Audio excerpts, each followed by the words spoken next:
బాపట్ల జిల్లా పర్చూరులో ఎన్టీఆర్ క్రీడా వికాస కేంద్రాన్ని రాష్ట్ర sports authority chairman Ravi Naidu MLA Eluru Sambasivarao ప్రారంభించారు. జగన్ 5 ఏళ్ల పాలనలో యువతను గంజాయి డ్రగ్స్ కు బానిసలు చేశారని సాప్ చైర్మన్ రవినాయుడు మండిపడ్డారు. జగన్ పాలనలో రాష్ట్ర వ్యాప్తంగా క్రీడా వికాస కేంద్రాలు నిరుపయోగంగా మారాయన్నారు.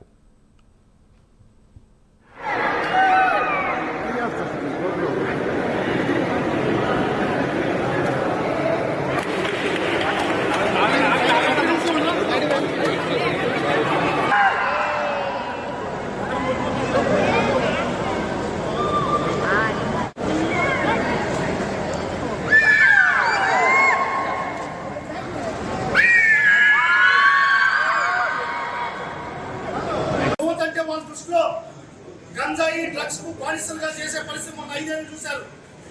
ఈరోజు ఊగిపోతారు, పూనకాలు వచ్చిట్టు ఎట్ట పడితే అటు బిహేవ్ చేస్తున్నారు. దానికి కారణం ఇలాంటి క్రీడలను ప్రోత్సహించకుండా చేయడం వల్లనే. ఈరోజు యోగా క్రీడలు వ్యాయామాలు యువతలు కానీ ఆ వైపు కానీ తీసుకెళ్ళగలిగితే వాళ్ళ యొక్క మానసిక శక్తి పర్ఫెక్ట్గా ఉంటుంది. వాళ్ళు అనుకున్న గోల్ రీచ్ అవుతారని చెప్పి మనం చేస్తాం. కానీ గత 5 ఏళ్ళు సర్వనాశనం చేసి పెట్టారు. యువతను భ్రష్టు పట్టించారు.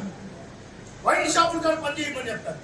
వైన్ షాపుల్లో వాళ్ళ గంజాయి డ్రగ్స్ కు బానిసలై ఈ రాష్ట్రంలో ఉన్న యువతంతా కూడా పక్కదారి పట్టే పరిస్థితి.